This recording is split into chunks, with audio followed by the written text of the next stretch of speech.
Foreign Minister Julie Bishop is with me. Thanks for coming in. Pleasure, Lee. Good to be with you. Do Australian intelligence and defence officials wargame the possibility of a North Korean missile hitting Australia? We do assess the risk. We calculate that Australia is not a primary target, and Defence does assess the risk of Australia being the target of one of Pyongyang's missiles as low. However, we are deeply concerned at this recent very provocative act on the part of North Korea, and so we're spending a lot of time talking with our friends and allies to determine the extent of the risk posed by North Korea. Are sanctions really going to curb North Korea's increasingly belligerent behaviour? I believe this time the sanctions will have a dramatic impact. In the past, sanctions have been applied to individuals and entities associated with North Korea's ballistic missile and nuclear weapons programs. This time, it's been the toughest, most comprehensive set of sanctions endorsed by all P5, permanent 5 members of the UN Security Council, which involves China, Russia and others, but also it's across sectors of the economy. So the first time we're seeing sanctions applied to significant sections of the North Korean economy. For example, all its exports of coal, its #1 export, have been banned. All its exports of iron and iron ore, lead and lead ore, seafood have been banned. And that will have a dramatic impact. That's worth well over $1 billion to North Korea.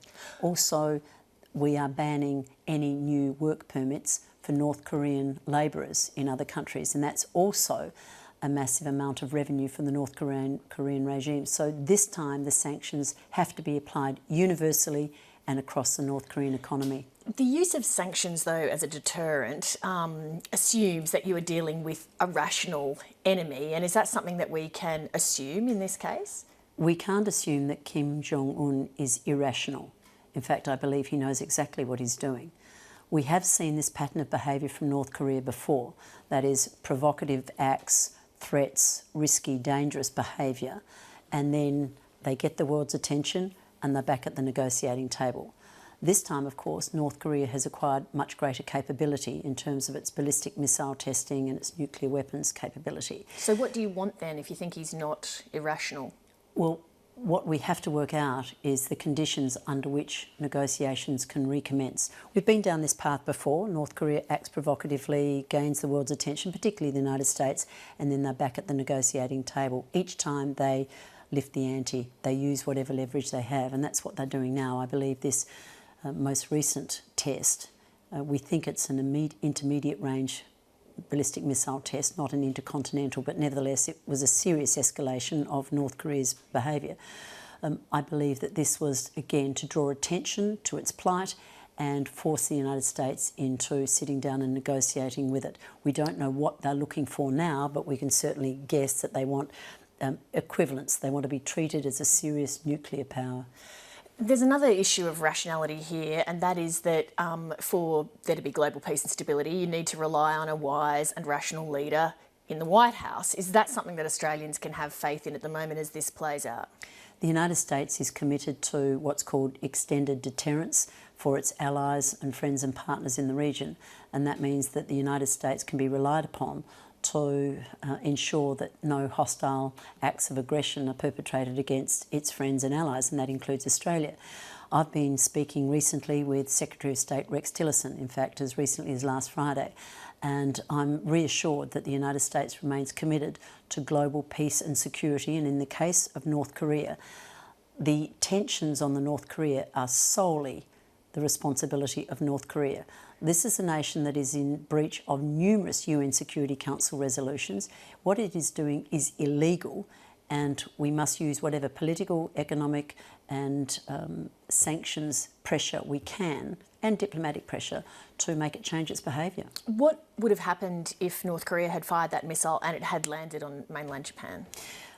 Well, Japan clearly assessed the missile's trajectory, and they appreciated that it was not going to land on Japanese territory, although they had enough time, the Japanese government, to warn local municipalities of the threat, just in case debris from the missile fell on Japanese territory.